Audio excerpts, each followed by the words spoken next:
Hello YouTube, this is Matt Pullen, and this is the Endgame of Manuel Aaron versus Karl-Robatsch, 1962. And we saw in an earlier video that this game originated in a Rook endgame, 7 pawns each. Well, it has been simplified into a Rook endgame 2 pawns each, but Black has a clear positional advantage because of the aggressiveness of his Rook versus the passiveness of the White Rook, and of the proximity of the Black King to the center pawns versus the White King. And it's clear the pawn on c4 is going to be much more liability than Black's pawn on d6. So let's walk through how exactly the win happens. How does Black go about winning this pawn at the base of the white chain? So in the initial position, White is in check. Now the move played in the game was king g3. Now you might ask, why would you move your king further away from the pawns? This seems counterintuitive. Well, the problem is if the king moves closer to the pawns, king e3 then is subject to an attack from the flank, which serves to advance the Black King. For instance, rook h4, and the threat is rook h3 check. So say king d3. Notice in all these positions, as long as the rook is on the 4th rank, this rook cannot move because it is tied to the c pawn. So after king d3, rook h3 check, king c2, king d4, attacking the c4 pawn. So White shuffles his king to the short side, and now in this position Black is attacking with the king, so the rook is tied to the pawn, Black's king is attacking it. But how does the rook get involved? The answer is that the rook needs to encircle the pawn, go all the way around the board, and attack the pawn from b4. Because on b4, the White King can obviously not support the pawn. And during all of this, if the White Rook moves, say to give check, then Black can just take the pawn. So after rook h8 is an obvious win because White has no answer to this technique. So Black encircles the pawn and wins. If king e2, then after king d4 White is going to fall prey to another encircling maneuver. Rook h4, rook h2 check, rook b2, rook b4. Whoops, rook b4. So that is why the king went to g3, because it takes away the flank attack.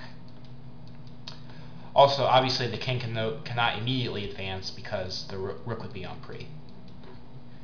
So rook d4, Black is planning to trade the positions of his king and rook.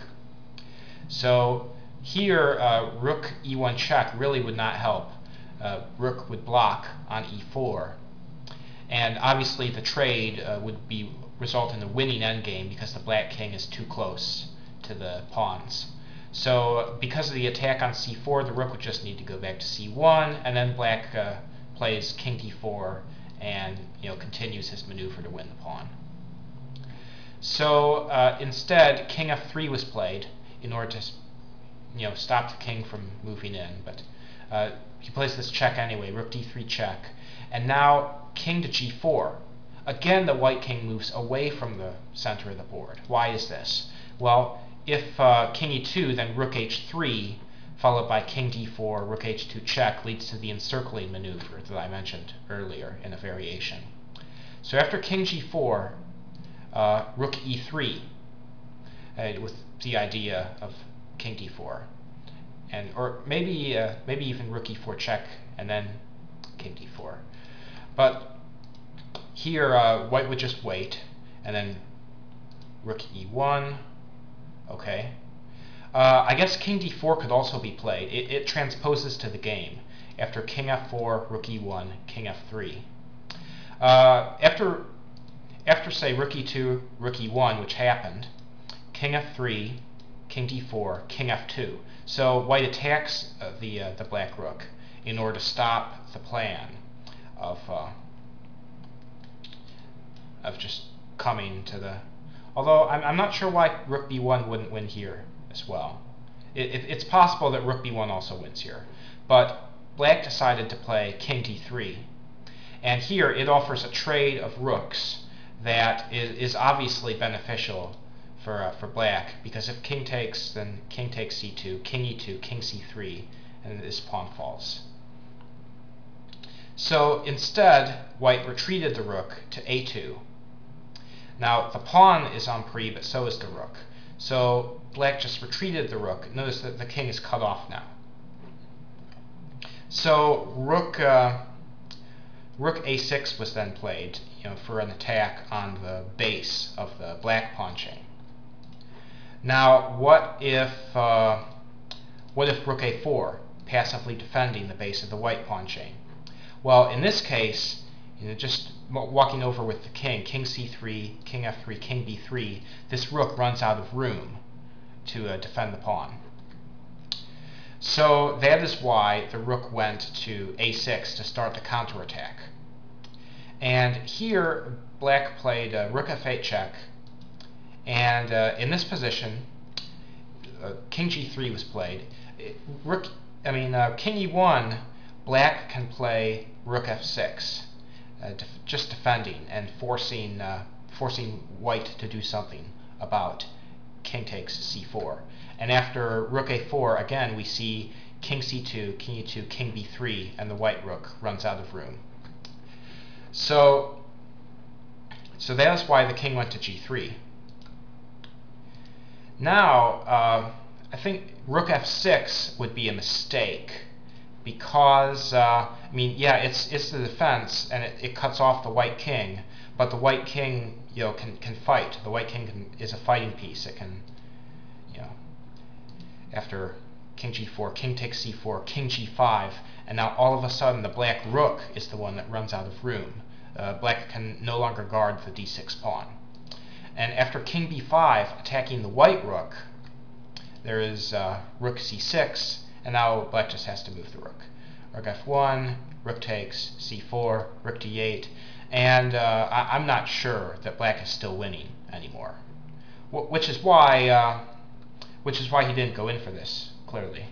So, going back, after king g3, black saw that rook f6 would lead to the two-move attack on the black rook, which forces the fall of the pawn on d6. So it's good to foresee that. Rook d8 was played in order to defend from the back rank, And here, because this is guarded and there's no king attack on the black rook, white just had to play rook a4. And after king c3, king f4, king b3 is fairly straightforward. The white rook has run out of squares, and black has won a pawn.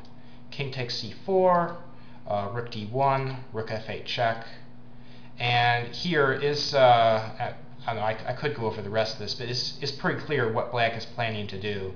Just use the rook to attack this pawn. So the final moves of the game were king g5, rook e8, and well, that's it.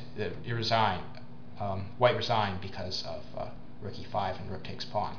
So yeah, it's interesting technique to see how using a series of encircling threats and spatial attacks on the inferior side's rook, we were able to go from an endgame rook and 2 versus rook and 2 and capitalize on our aggressive position. So yeah, that was the game Manuel Aaron versus Karl-Robatsch 1962. Thank you for reviewing this very interesting rook and pawn endgame. And good luck in your future endeavors.